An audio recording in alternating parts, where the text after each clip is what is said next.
Classe A. Apresentação: Wilson do Amaral Filho. Boa tarde. Em São Paulo são 12 horas. Hoje é dia 5 de março de 2020, quinta-feira. Eu sou o Wilson do Amaral Filho. Está começando agora na IPB 3 o programa Classe A, um programa sobre educação e o ensino confessional nas escolas. Estão hoje conosco, no apoio, na produção, o reverendo professor José Carlos Bertoni. Boa tarde, professor. Boa tarde, professor Wilson. Boa tarde a todos os nossos ouvintes e aqueles que nos veem. Boa tarde, Arthur. Boa tarde. E lá na mesa está, lá não, aqui, não é? Aqui na mesa, ao longe, está Arthur Mendes. Boa tarde, Arthur. Boa tarde, Wilson. Sempre fiel nos seus propósitos, não é? Graças a Deus. E hoje, com muita alegria, muita satisfação mesmo, nós trazemos de volta ao nosso programa a professora doutora Marili Moreira da Silva Vieira, ou Marili Vieira. Boa tarde, professora. Boa tarde, reverendo Wilson. Boa tarde, Bertoni, Arthur e ouvintes. Muito bom estar aqui com vocês hoje. Eu queria dizer que a professora Marili é doutora em educação, em psicologia da educação pela PUC de São Paulo, mestre em educação, em psicologia da educação, também pela PUC de São Paulo, e graduada em pedagogia. Tudo por lá. Tudo pela PUC. Tudo por lá. Mas ela é atualmente professora do nosso programa de pós-graduação em Educação, Arte e História da Cultura da Universidade Presbiteriana Mackenzie. E é também uma professora com experiência na área de educação. Atuou como pró-reitora da Universidade Presbiteriana Mackenzie na área de graduação e assuntos acadêmicos. Então, é uma experiência fenomenal que ela está justamente trazendo na forma de livro.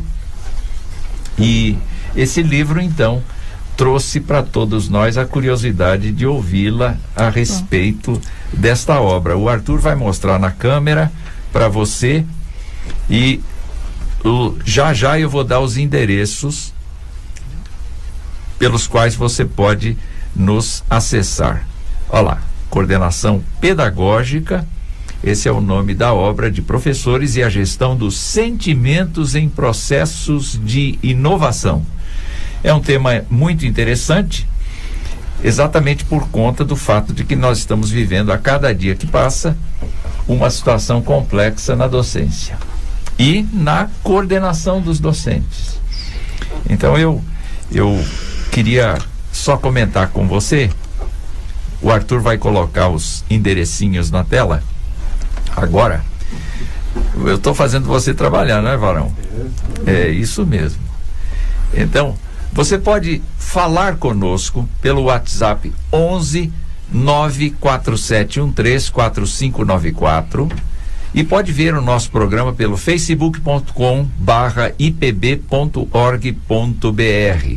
Além disso, youtube.com/presbiterianabr, e pode ainda estar conosco pelo ipb.org.br/ipb3 e pela radioipb.com.br/ipb3. Só não ouve e só não vê quem não quer.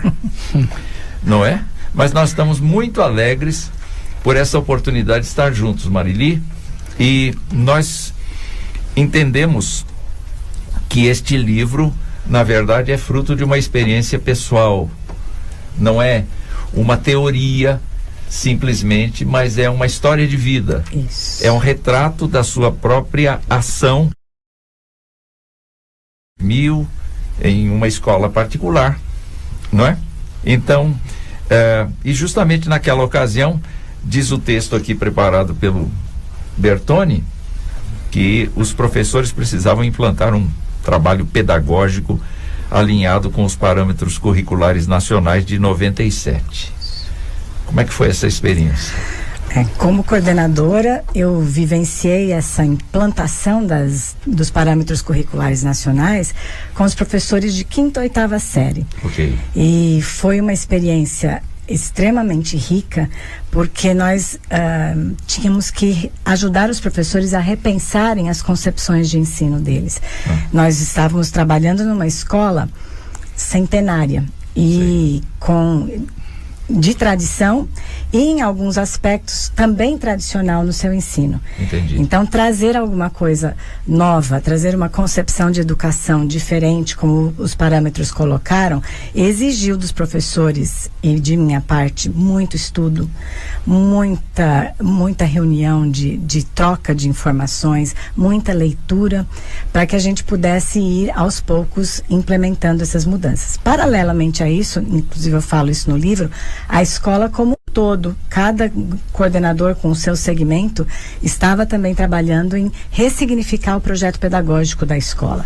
Então esse foi um trabalho rico, que quando eu acabei, ou quando eu fui para o mestrado, eu decidi voltar e olhar o que tinha acontecido, como é que tinha sido feito, e olhar de uma perspectiva da psicologia da educação, da afetividade, como é que se desenvolveu esse processo afetivo entre professores e coordenadores para chegar numa concepção educacional diferente. Entendi. Professor, embora a sua obra seja fruto de uma experiência de uma outra época, né? 97, 2000, na época em que as escolas tinham que se alinhar aos PCNs, isso, né? Hoje nós vivemos uma época com algumas semelhanças, guardadas as devidas proporções, não é? Exatamente. E também com muitos desafios em que as escolas precisam se adequar à BNCC, a Base Nacional Comum Curricular.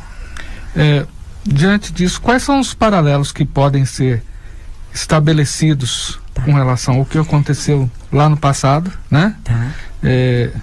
Com os dias de hoje? Lógico que tem muitas mudanças, enfim. Tem muito, mas tem tudo a ver, porque... E quais são os novos desafios? Complementando a pergunta. O que me levou a publicar o meu trabalho daquela época, de 2000, quase 18 anos, né, que se passam, 2002, quando eu terminei, foi justamente a mudança, o impacto da BNCC.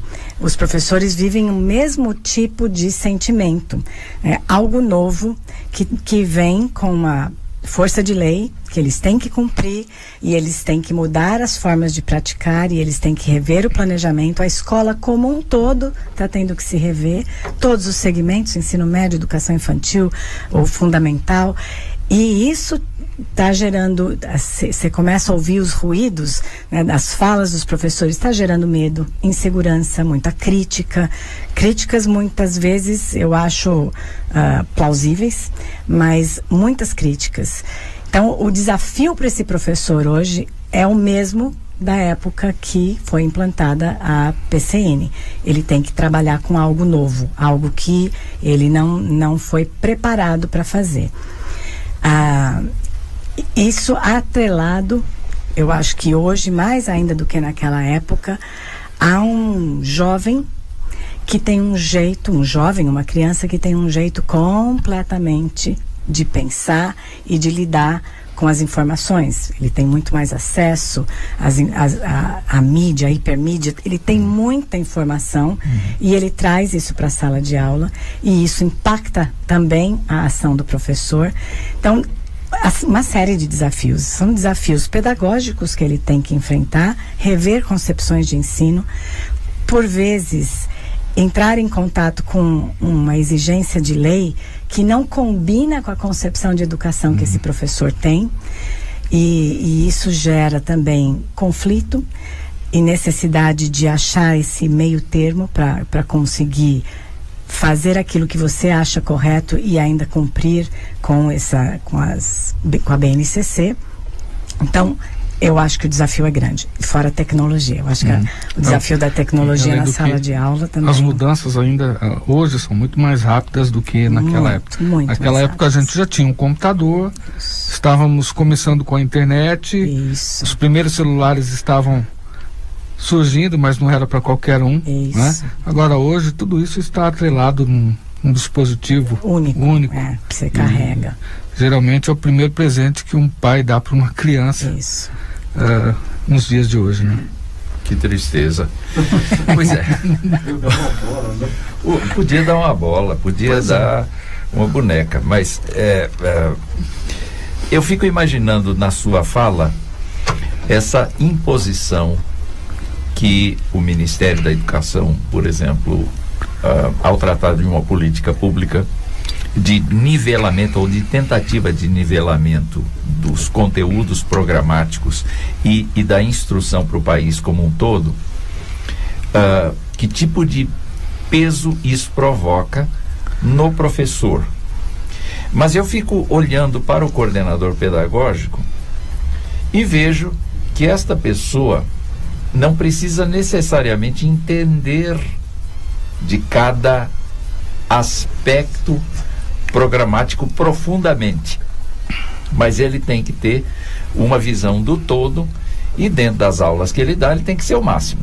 Ele tem que saber com competência o conteúdo programático dele, mas ele tem que ser uma pessoa, ou ela tem que ser uma pessoa que compreenda o curso como um todo, compreenda as demandas que a BNCC está trazendo e ao mesmo tempo tem o dever de repartir com os docentes do seu curso a responsabilidade de mudança. Qual é o papel? Isso é muito rico, reverendo, porque quando a gente, como coordenador, entende que o nosso papel é acolher a lei e acolher o docente, a gente consegue permitir que os questionamentos que ele tem a respeito da BNCC venham à tona. Eu preciso garantir, num processo de mudança, ou se eu quero que um professor mude, eu preciso trabalhar de uma maneira que ele possa reconhecer as necessidades que ele vai ter para conseguir mudar. E quando ele reconhece isso, e isso tem que ser feito no diálogo, na conversa, nos estudos, no acolhimento daquilo que ele não concorda, quando ele consegue ver as necessidades, ele por si só começa o processo de mudança, de concepção e de trazer inovações para dentro da sala de aula. Nesse caso, ele precisa lidar com a questão afetiva tremendamente. Eu acho que o primeiro papel do coordenador pedagógico é lidar com o outro. E na minha concepção, o coordenador pedagógico tem que lidar com o professor. Normalmente as escolas têm seus orientadores educacionais ou pessoas que vão lidar com os alunos. O coordenador pedagógico, ele tem que ser gestor de pessoas, professores. Antes de pensar nos conteúdos, no planejamento, no papel, ele lida com gente. E gente tem sentimentos. Gente reage, pessoas reagem, pessoas se defendem, ou choram, ou doem, ou se animam. E é com essas pessoas, com esses elementos, que o coordenador pedagógico vai conseguir pôr em ação um planejamento pedagógico. É como uma antiga obra que dizia: estão mexendo no meu queijo. E as diversas reações que o autor daquela obra mostra como é que as pessoas reagem. Algumas delas vão se esconder, outras delas vão aceitar o desafio, outras delas vão pensar racionalmente sobre a questão e outras vão somatizar. Isso. Não é? Tem uma porção de situações, os seres humanos são assim. São. Agora, o coordenador pedagógico tem o direito de somatizar? Ele se tem. Ai, se tem, coitado. Mas ele também vai ter essas emoções. E isso é que é interessante na obra. Eu não vou entrar aqui nas questões teóricas da obra, mas a afetividade, a emoção, ela é contagiosa. Por isso, o coordenador pedagógico também precisa estar atento aos sentimentos que ele tem, inclusive muitas vezes de reação imediata ao que o professor está colocando, porque o coordenador também vai querer se defender, vai ter a sua autoestima colocada em xeque pelo professor. Então essa relação, ela precisa ser pensada, ela precisa ser colocada, né, diariamente na sua mente. Como é que eu vou lidar com isso e como é que eu estou lidando emocionalmente com essas questões. E estar atento. O senhor falou, né, o professor traz essas emoções. Eu estou numa sala de aula com o conselho de classe ou com o grupo de professores fazendo planejamento no início do semestre, e se eu não estiver atenta ao que eles estão sentindo, verbalizando, demonstrando, às vezes até com o corpo, aquela emoção vai contagiar o grupo. E se for uma emoção que puxa para trás, né, de medo, de receio, o grupo vai, como um todo, ficar travado. Então eu preciso saber lidar e saber identificar as emoções que podem ajudar o processo a andar. Interessante. E quanto mais a gente pensa no assunto, a gente verifica que muitas vezes, especialmente nas ciências exatas, os professores que dominam esses conteúdos, eles têm sentimento, sim. Tem. Mas, eventualmente, eles também se tornam um pouco mecânicos no desenvolvimento do seu conteúdo programático. A pergunta é, como um coordenador, e isso não está no seu script, não é? Como um coordenador trabalha com professores de exatas? Eu gostei da sua pergunta, mesmo não estando no script, porque no livro eu trato disso. Não do professor de exatas, mas dá para aplicar aqui. Nenhum professor vai conseguir trabalhar com inovação, com o planejamento, se ele não tiver clareza do que ele pensa a respeito da função da escola. Ok. Se ele não parar para pensar sobre isso, ele vai simplesmente dar conteúdos. Entendi. Então, quando eu consigo fazer esse professor parar para pensar sobre por que esse aluno está aqui, o que a escola vai fazer por ele, qual é a função da escola, e isso dá outro livro.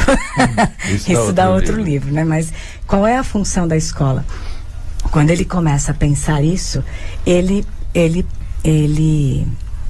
se distancia um pouco do conteúdo programático e entende a função dele como educador e entra em contato com os sentimentos dele também, né, nesse processo. Eu fico imaginando que semestre após semestre, ano após ano, o professor repete o conteúdo. De certa maneira ele repete o conteúdo, porque ele também é obrigado a entrar numa orientação do plano de ensino. Mas um professor que deixa aflorar os seus sentimentos, sentimento de olhar a pessoa humana, sentimento de construir o conhecimento, sentimento de valorizar o aprendizado do estudante, ele acaba mudando exemplos que ele traz, ele acaba atualizando bibliografia, ele acaba dinamizando a sua forma de apresentação por conta de estar alegre, de certa maneira, com o que ele está fazendo. Pode nem ser alegre, mas por conta de estar em contato com aquele outro ser humano. Aí, de novo, eu volto para o coordenador pedagógico. Se o coordenador pedagógico for alguém que sabe ouvir o seu professor e que na gestão dos professores acolhe, ouve, recebe, olha, né? E aí a minha fala é olha não no sentido de ver, mas no sentido de enxergar aquela pessoa que está ali. Ele também o professor vai fazer a mesma coisa na sala de aula. Então, na sua obra, a senhora fala de sentimentos que são positivos e sentimentos que podem ser negativos. Mas como lidar com esses sentimentos? De que forma eles podem serem transformados no sentido de que vai facilitar esse processo de inovação, vai promover o processo de inovação? A senhora fala sobre isso, Falo. né? Principalmente os sentimentos negativos. Isso, eu falo sim. Que, inclusive, eu termino falando isso. Não, pode ser sentimento negativo ou positivo, né? Ou que leve para cima, mas a questão é como é que eu lido com esse conhecimento para que as mudanças ocorram. Muitas vezes um professor com um sentimento de baixa autoestima pode, em função da personalidade dele, reagir positivamente e começar a mudar por causa desse sentimento. Então, não é o sentimento em si que bloqueia, mas é a falta de consciência do sentimento. Um professor extremamente alegre pode deixar de enxergar alguma coisa que ele necessita criticar dentro do processo que ele está. Então, de novo, não é o sentimento em si, mas como eu lido. Então, aí você pergunta, como lidar para que isso... Comunicação. O coordenador pedagógico tem que abrir espaços para comunicação. Comunicação, ele com o professor e comunicação com o grupo coletivo de professores, né? Com o grupo em conjunto. Não é possível fazer gestão pedagógica sem contato pessoal com os professores. Não tem. Muito bem. Nós estamos caminhando aqui com a professora Marili e eu gostaria então, professora, de olhar para a formação de coordenador. Como é que forma-se um coordenador com todos esses atributos, com tantas competências quanto o seu livro está indicando aqui que são necessárias? Tem curso para isso? A pedagogia faz isso? Não. Antigamente o curso de pedagogia tinha esta habilitação, né, que se chamavam de coordenador pedagógico, orientador educacional. Hoje em dia a pedagogia forma o professor de educação infantil e de fundamental 1. O professor de sala de aula. Claro que dentro das disciplinas da pedagogia, você vai ter psicologia da educação, você vai ter sociologia, você vai ter algumas disciplinas que te ajudam a olhar para o ser humano, porque o professor precisa também estar atento a esse ser humano, estar atento às emoções dos seus alunos. Então, em parte, ele tem esse conteúdo. Agora, hoje em dia, há cursos de formação de coordenação, ou de coordenadores pedagógicos, lato sensu, ou mestrados. Sim. Existem alguns mestrados profissionais em relação a isso. E na realidade, é aplicar aquilo que eu aprendi como educadora no nível da gestão pedagógica, né? Eu estou educando também. Aliás, há uma função primordial também desse coordenador pedagógico é a formação continuada do professor. Então, é lidar com a aprendizagem do professor. Nós estamos aprendendo o tempo inteiro. E o coordenador pedagógico precisa de alguém que o escute também, que o receba, que o acolha, para que ele também possa avançar. Neste caso, o que a gente verifica não é apenas o trabalho do coordenador no dia a dia, mas é aquele trabalho de planejamento, de desenvolvimento, de reuniões, à parte, no conjunto de professores, fazendo todos se sentirem uma grande família e eventualmente lançando alguns propósitos da instituição. Os propósitos da instituição você sempre vai lançar, né? E isso é muito importante. Você tem uma BNCC, mas você tem os princípios, os valores e os propósitos da sua instituição. Essa conversa tem que acontecer em reunião de professores. E quando eu digo conversa, não é palestra. É justamente grupos de estudo, grupos de discussão, para que o professor possa verbalizar isso. E isso é rico, reverendo, porque na sala dos professores, ou na escola, eu tenho professores iniciantes, início de carreira, eu tenho professores que já têm uma certa experiência, eu tenho professores que têm bastante experiência, mas estão a fim de mudar. Eu quero renovar, eu quero fazer alguma outra coisa ou de um outro jeito. E eu tenho professores prestes a se aposentar que vão dizer assim: não mexa no meu queijo, não venha mexer comigo porque eu não quero mudar. Então, este grupo tá junto. Um tem que puxar e apoiar o outro. A docência não pode ser algo solitário. Por mais que eu entre na minha sala de aula e eu dê conta de dar a minha aula, eu preciso de apoio de outros educadores, do que eles estão vivendo, do que eles estão pensando, para que eu me sinta seguro daquilo que eu estou fazendo na sala de aula. Entendi. Então, você que nos ouve pode perceber a dimensão, a importância desta obra que a professora Marili escreveu, Coordenação Pedagógica, Formação de Professores e Gestão dos Sentimentos em Processos de Inovação. Mas eu também fiquei pensando na figura do coordenador não como uma pessoa solitária que tem a responsabilidade de coordenar um grupo de professores, de estimulá-los, de deixá-los felizes, de deixá-los seguros, de fazê-los compreender o seu conteúdo programático e as mudanças que estão sendo impostas, mas ele tem que ter de cima um suporte. Qual é a relação do coordenador com a parte de cima da escola? Eu verbalizei aqui quando a gente começou, a escola como um todo nessa ocasião estava mudando, como é o caso agora da BNCC, todos os segmentos estão mudando. Então, o que nós fizemos?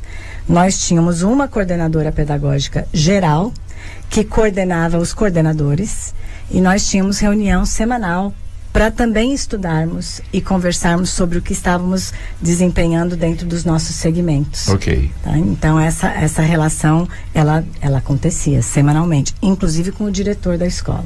Quer dizer, seria legal se uma pessoa que chegasse à direção tivesse passado por essa escola. Nossa, como seria bom. Um diretor que entenda o processo que se vive dentro da sala dos professores, dentro da sala de aula, nessa mistura de sala de aula e sala de professor, né? O que é que se vive ali? E como é que se vive aquilo? Porque ele teria uma outra dimensão do trabalho de planejamento, do tempo que isso leva, da importância que isso tem dentro, na atividade fim, que é o ensino dos alunos, né? Nós estamos conversando com a professora Marili Vieira sobre formação de professores e a gestão dos sentimentos em processos de inovação. São 12h28 e nós vamos para um rápido intervalo e voltamos já já. Fique conosco.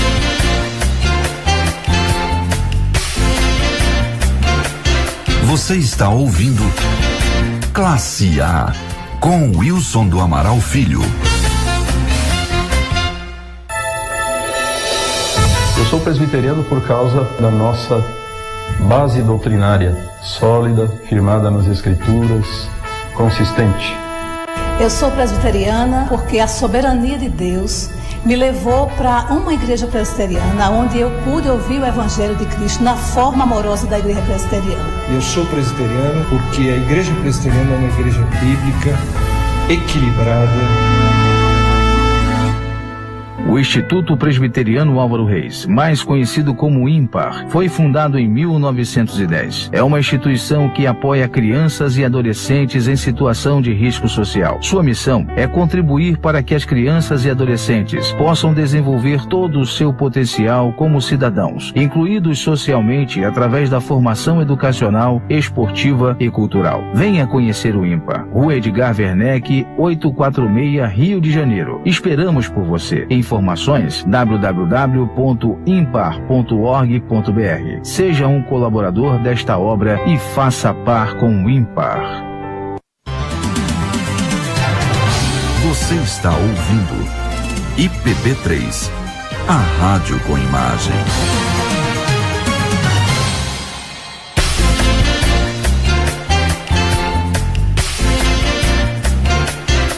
voltamos com Classe A, com Wilson do Amaral Filho. 12h30 e nós estamos conversando hoje no Classe A com a professora Marili Vieira sobre formação de professores e a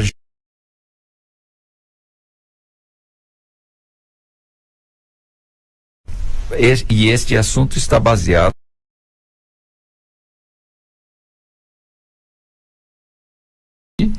que se chama Coordenação Pedagógica, Formação de Professores e a Gestão dos Sentimentos em Processos de Inovação.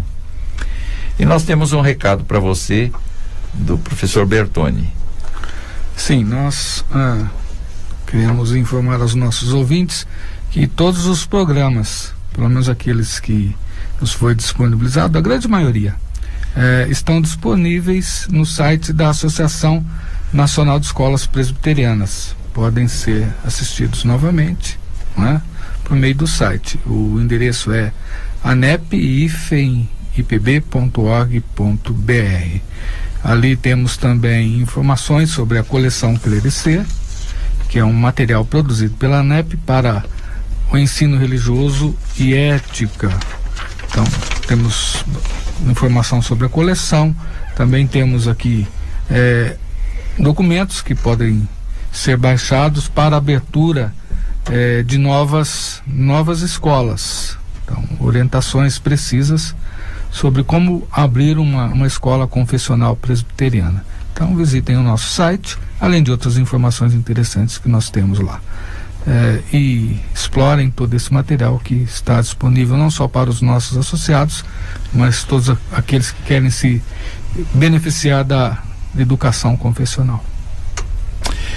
Muito bem, professora Marili. Vamos voltar ao nosso assunto aqui e vamos entrar no campo da inovação.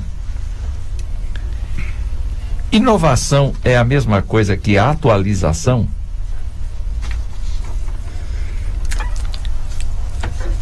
Eu acho que não. A inovação é trazer alguma coisa diferente dentro daquela prática que eu já tenho. É fazer de forma diferente. Atualizar é eu me manter informado, eu continuar lendo. Inovar é trazer algo diferente para dentro da sala de aula. Então, quando a gente fala de uma BNCC, a BNCC mudou a perspectiva de planejamento e de conteúdo. Então, não fala de conteúdos, ela fala de competências. O professor que vai ter que atrelar como é que ele vai, por meio desses conteúdos, alcançar aquelas competências. A escola vai ter que fazer isso. Então, isso é uma inovação. Isso é uma mudança drástica, inclusive de concepção. Então, mexe direto na prática dele. Trazer uma ferramenta nova e aprender a usar essa ferramenta no ensino é uma inovação. Então, eu trago nesse sentido. Não, muito bom. Eu gostei dessa pergunta queima-roupa ser respondida assim com muita competência, não é? Eu fiquei tranquilo. Bertoni, você queria falar várias vezes aí. Sim, eu já até esqueci algumas coisas que eu queria falar, porque a entrevista está sendo tão boa que a gente faz várias reflexões aqui.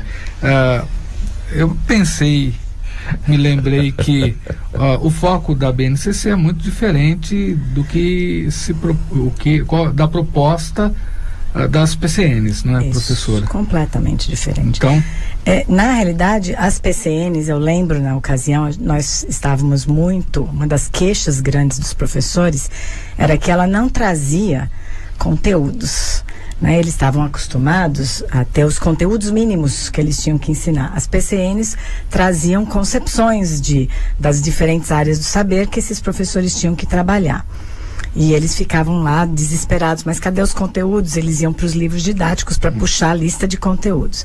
A BNCC também não traz uma lista de conteúdos, mas ela fecha um pouco mais do que a PCN. Ela traz uma lista de competências por ano, por série, né, por ano de ensino que esse aluno tem que alcançar. Então, isso já vai direcionar um pouco mais esse planejamento que o professor tem que fazer. o novo, quando se fala de inovar, o novo sempre gera medo, pelo menos na maioria das pessoas. Eu acho que é o meu caso, né?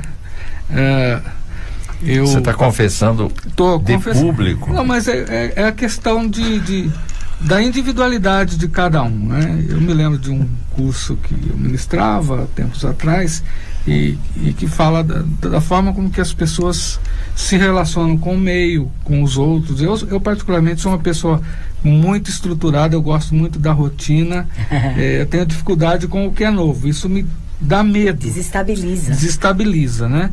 Então, por que é difícil lidar com o novo para algumas pessoas ou para muitas pessoas? E quais são os outros sentimentos que tomam conta de uma pessoa que está lidando com a inovação? Bom, eu acho que o novo faz com que a gente entre em contato com o nosso não saber.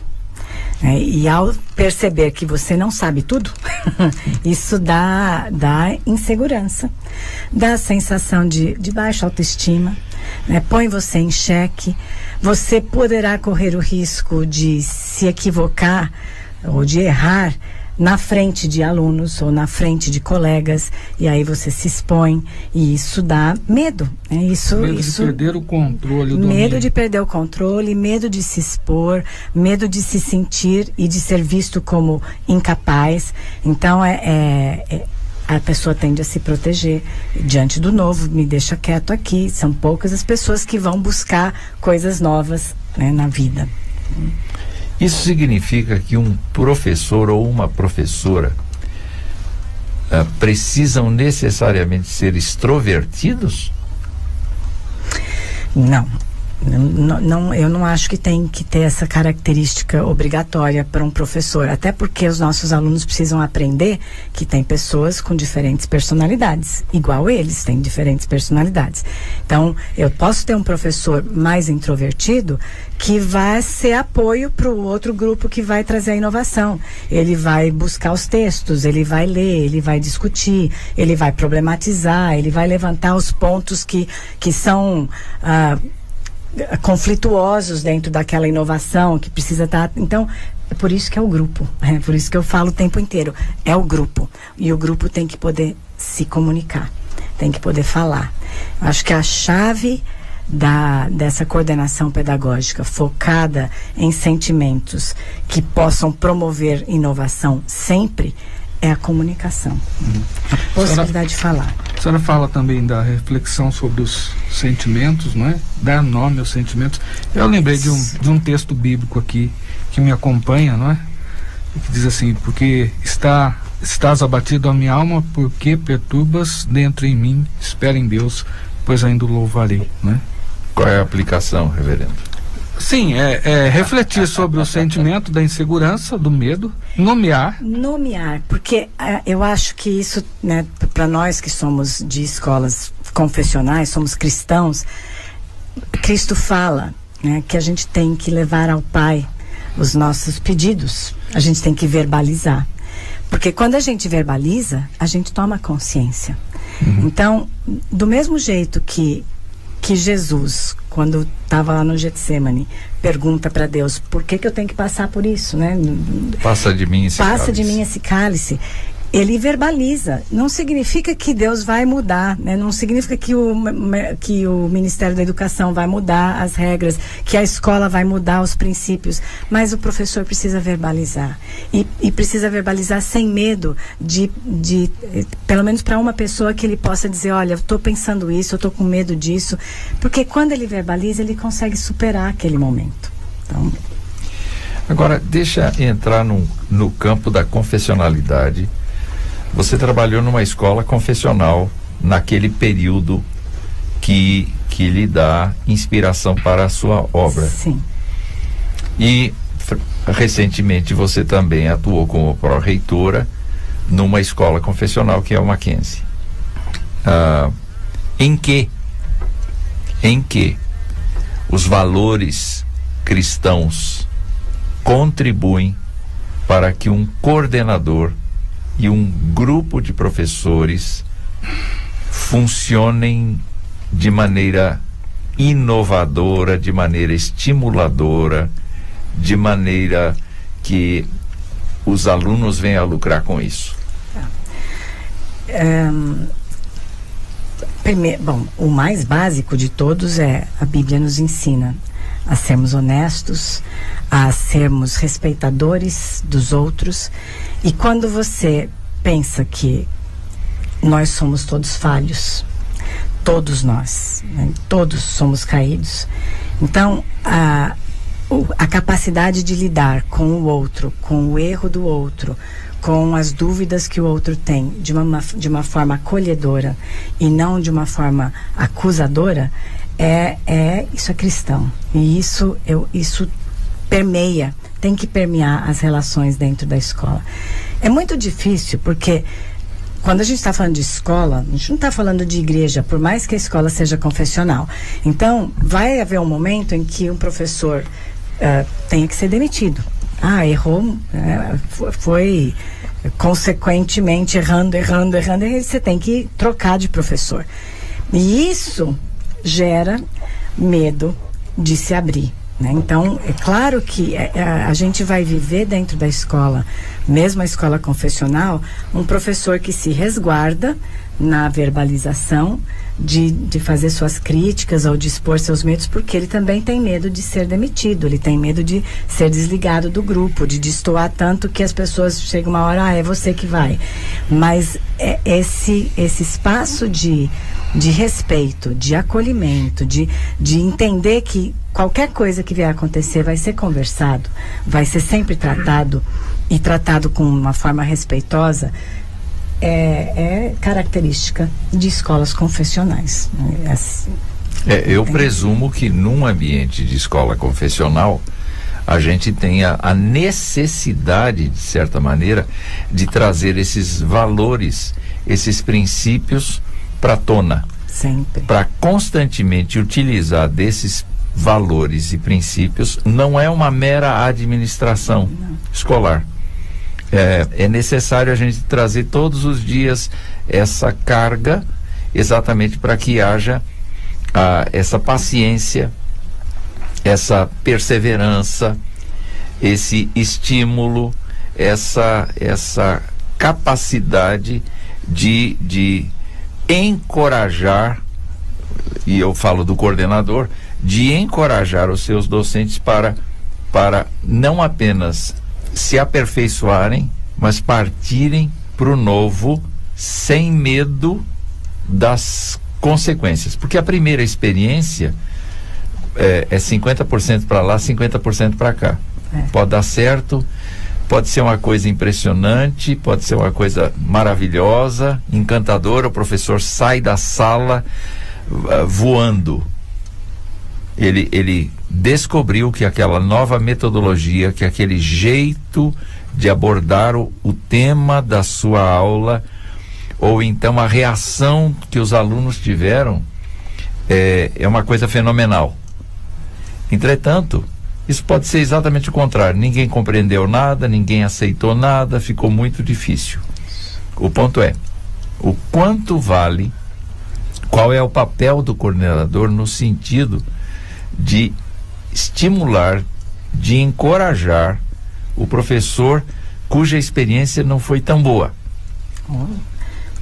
É ouvir e caminhar com ele, é retomar com ele. Eu vi tudo isso depois, né? Eu vivi a experiência e depois eu fui estudar o que tinha sido, o que tinha acontecido. Então, toda essa questão da comunicação dos sentimentos e de caminhar junto com o professor nos erros dele, permitindo que ele fale e falando também com ele, eu não tinha.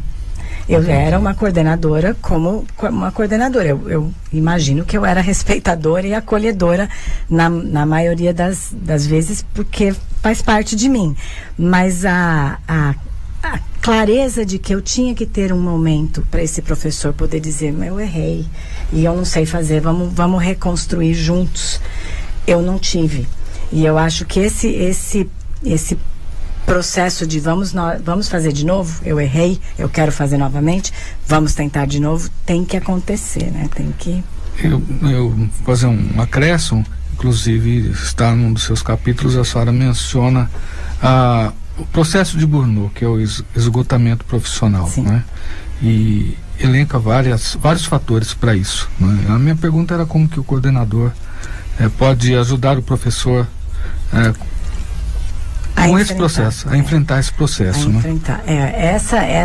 O burnout, ele é um fenômeno que pega a maioria da nossa classe, da nossa classe profissional, justamente porque o lidar com os alunos, o lidar com essas tensões cotidianamente gera ansiedade.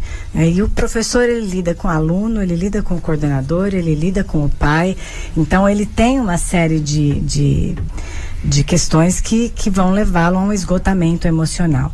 Eu acho que no momento em que se constata um esgotamento emocional no nível de burnout, não tem mais o que o coordenador possa fazer. Esse professor precisa de ajuda.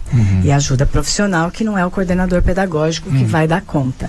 Mas o coordenador pedagógico precisa ter clareza de enxergar quando é que a pessoa, exatamente, quando é que a pessoa chegou no limite dela e precisa de ajuda além do trabalho, porque aí ela não vai trabalhar, ela não vai dar conta, não vai conseguir desempenhar o trabalho dela. Então,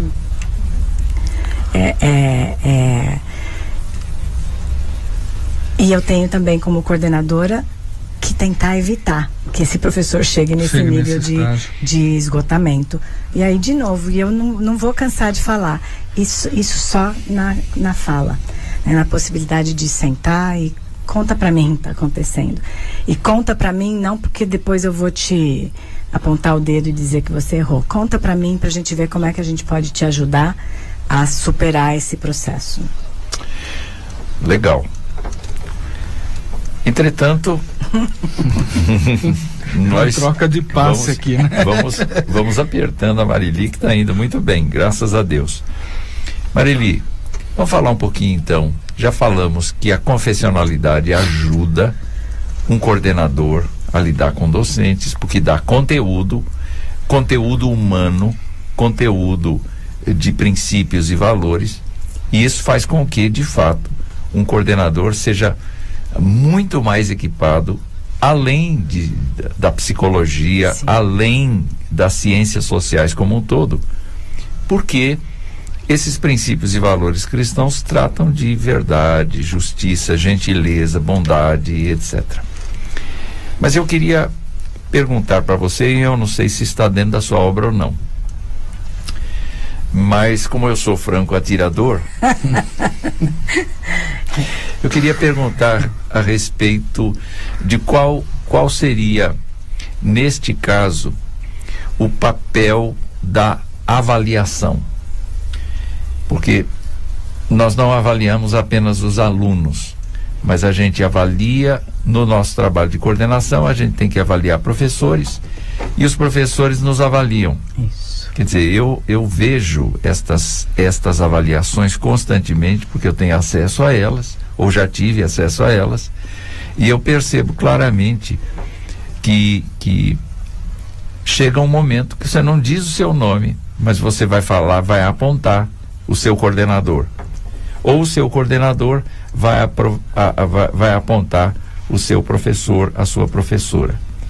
Qual é a contribuição que o processo de avaliação dá para que os sentimentos, não é? Que os sentimentos cooperem ou prejudiquem o processo todo?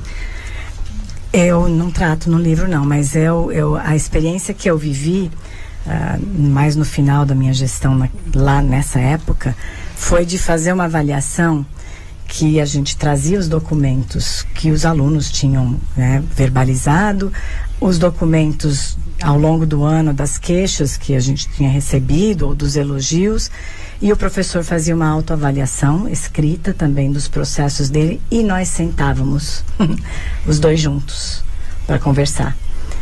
Como é que você viu? O que eu vi? E daqui, como é que a gente vai caminhar? Para que direção e que mudanças nós vamos fazer. Então era um processo anual que a gente fazia de avaliação com eles, de 360, né? Também, porque nessa hora que ele estava conosco, ele também, aliás, na autoavaliação dele, ele também tinha itens que ele avaliava a coordenação. E aí nós sentávamos juntos para conversar. O que precisa mudar aqui e ali. Então, isso é uma coisa, inclusive, que eu vejo na hora que eu faço entrevista com professores. Aparece no livro o quanto alguns professores se defendiam de mim. Reação de defesa, né? Se defendiam de mim. Então, muita coisa não era dita, por mais que eu... Questão de sobrevivência? Talvez, né? Eu acho que sim. Questão de amor próprio, não é? Eu não vou me rebaixar a admitir estas coisas. Eu fico pensando na periodicidade da avaliação. Ter uma avaliação anual é bom? Ou o ideal seria que esse período fosse menor? Eu estou falando de educação básica. Então, o curso funciona anualmente e a gente fazia anual, né? Ao longo do ano, é claro que essas avaliações vão se procedendo. Então, você recebe um grupo de alunos se queixando de um projeto que o professor lançou na sala de aula. Mas o que está acontecendo? Por que vocês estão reclamando? Qual é a queixa? Você chama o professor, qual é a queixa? Eles estão reclamando disso, como é que a gente pode fazer? O que você está fazendo? Rever, volta com a turma, explica melhor. Isso é avaliação, é em processo. E ela acontecia. Mas a avaliação formal, de eu parar para repensar tudo que eu vivi e o que eu preciso mudar, eu acho que se a gente fizer mais do que uma vez por ano, a pessoa não aguenta. Entendi. Porque é pressão demais. Entendi. Então, o processo de avaliação precisa ser um processo não sem cintura, não sem uma maleabilidade. Ele precisa ser um processo gentil, ele precisa ser um processo que a gente tenha a perspectiva de promover o ajuste do professor e não perder o professor. Exatamente. E aí a gente fala para o professor, pratique avaliação continuada na sua sala de aula. A avaliação constante com os seus alunos, porque a avaliação faz parte do processo de aprendizagem. E aí a gente faz diferente com ele? A gente não pode. Então tem que fazer também a avaliação continuada com o professor, né? Eu vejo que também essa avaliação, ela precisa de um tempo para que possa ser acomodada. Isso, né, no indivíduo. Isso. Ali nos relatos e nas análises que a senhora faz dos professores, muitos nesse processo querem voltar às velhas práticas, né? Isso, ficam com medo, voltam às velhas práticas e você tem que conversar, e outros foram estudar. Outros saíram né, viveram aquele processo, viram o medo, viram a insegurança. Eu vou voltar para a sala de aula, eu vou fazer um curso, eu vou me renovar. Então, se a gente faz isso numa constância, a mudança e o redirecionamento da prática e das concepções é constante. Uhum. Isso é formação continuada. Isso é formação continuada. Muito bem. Então, a formação continuada é uma coisa essencial para desenvolvimento de sentimentos sadios, positivos e de coisas que certamente vão aprimorar a competência acadêmica, a competência docente, a competência de convivência em sala de aula, a convivência com o próprio coordenador do curso e vice-versa. Então, eu fico ainda pensando, eu estou aqui pensando, e eu vou agora perguntar ao Bertone. Porque o Bertone precisa ser entrevistado também. Esse sentimento agora, viu, professora? Refletir, nomear e direcionar. Como os nossos ouvintes e telespectadores observaram, o Bertone leu o livro inteirinho para entrevistar a professora, porque ele foi profundamente técnico, específico dentro da obra. Na pauta que o senhor... E agora ele vai me responder a seguinte pergunta: o que você diz para os nossos ouvintes a respeito do livro? O que eu já disse para a professora. Tá fácil de responder. Graças a Deus. A minha perturbação, Deus já me ouviu e já direcionou. Isso, verbalizou. Está funcionando. Tanto o texto bíblico quanto as suas orientações aqui no livro. Bom, para mim foi, como eu disse já para a professora, foi extremamente libertador, né? Porque eu me sinto uma pessoa insegura. E como eu já disse aqui, não é? O medo do novo. Sou extremamente estruturado, gosto das rotinas, mas eu vi também e aprendi que a como lidar com isso, né? Lidar com essa questão da insegurança, com os sentimentos e se adequar às mudanças. E também algo que não foi mencionado por cima aqui, não foi perguntado aqui, a gente na vida vai passando por fases, não é? Na vida profissional em que a gente vai amadurecendo e chega uma época que a gente vai ficando mais sereno. Tá demorando para acontecer isso comigo, mas eu tô caminhando para o alvo, que é um outro programa aqui. O nosso programa está ouvindo grandes revelações suas hoje. Pois é, nós estamos chegando quase ao final do nosso programa e eu queria, a título de contribuição, citar aqui duas partes. Eu não sei se são duas partes ou... São duas poesias. São duas poesias diferentes de Cecília Meirelles que estão no livro. E começa assim o livro: renova-te, renasce em ti mesmo, multiplica os teus olhos para veres mais, multiplica os teus braços para semeares tudo. Destrói os olhos que tiverem visto, cria outros para as visões novas. Destrói os braços que tiverem semeado, para se esquecerem de colher. Sê sempre o mesmo, sempre outro, mas sempre alto, sempre longe e dentro de tudo.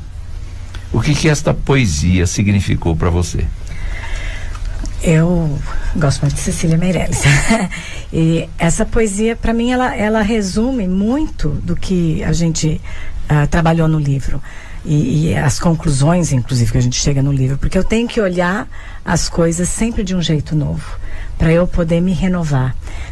A Bíblia fala, né? Renova-te, né? Romanos fala pra gente, né? Então, a mente, né? Renova a tua mente. E olhar as coisas de outro jeito, mas ser sempre o mesmo. E aí eu volto, né? O que é ser sempre o mesmo? É olhar uma BNCC, é olhar a tecnologia, é olhar uma nova metodologia, é olhar lembrando qual é a função da escola e qual é a sua função como professor. Isso você se apropria. Que valores essa escola tem, que valores você tem, isso é seu. Isso é seu. E é com isso que você vai olhar as mudanças que podem vir a acontecer. E você termina o livro com mais uma poesia de Cecília Meirelles, bem que eu gosto, dizendo assim: o que tu viste amargo, doloroso, difícil, o que tu viste breve, o que tu viste inútil, foi o que viram os teus olhos humanos, esquecidos, enganados. No momento da tua renúncia, estende sobre a vida os teus olhos, e tu verás o que vias, mas tu verás melhor. Excelente. Qual é o seu comentário? Eu termino com essa poesia, com esse poema, justamente porque ao estudar o que eu tinha feito 2 anos antes, eu fiquei em muitos momentos frustrada, triste, porque podia ter feito diferente, podia ter ajudado mais os professores, podia ter enxergado coisas que eu não enxerguei, só fui ver depois. Mas isso faz parte da vida, né? E ser capaz de se distanciar e olhar é aprendizagem. Então, para uma próxima prática, não repetir. Às vezes a gente repete de novo alguns erros, repete de novo, é até redundante, mas a gente repete. A gente repete. Eu pensei que no fato de que a reflexão sobre as nossas práticas e esse processo de inovação É sempre doloroso, mas o resultado vale a pena. Vale a pena, vale a pena. São 12 horas, 13 horas agora, virou 13 horas agora, o nosso programa Classe A de hoje, com a professora Marili Vieira, falando sobre formação de professores e gestão dos sentimentos em processos de inovação, está terminando. Professora, nossa profunda gratidão. Que Deus a abençoe profundamente. Amém. Na sua jornada. Tem coisas novas acontecendo na sua vida nos próximos meses. Nós estamos felizes por seu pós-doutoramento, não é? Não sei se eu podia falar, mas já falei. Então, eu desejo que Deus a abençoe. Amém. Agradeço Bertone, agradeço Arthur, e nós voltamos na próxima quinta-feira, se Deus quiser. Fique conosco na IPB3, a rádio com imagem, no programa Caminhando Juntos, à 1h30. Até mais. Classe A. Apresentação: Wilson do Amaral Filho. Um programa da ANEP, Associação Nacional de Escolas Presbiterianas. Apoio APECOM, Agência Presbiteriana de Evangelização e Comunicação. Contato e sugestões: classeA@anep-ipb.org.br. Você está ouvindo IPB3, transmitindo ao vivo de seus estúdios em São Paulo. Uma rádio da Igreja Presbiteriana do Brasil. IPB3, a rádio com imagem.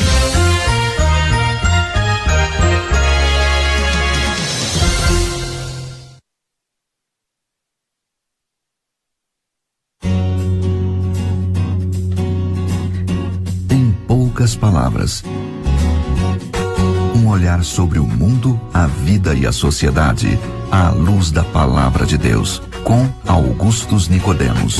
Olá vocês, estamos começando mais um programa Em Poucas Palavras, aqui nesta emissora, na rádio daqui, AM de Goiânia, e algumas pessoas estão baixando o aplicativo da rádio daqui para ouvir. Opa, isso é muito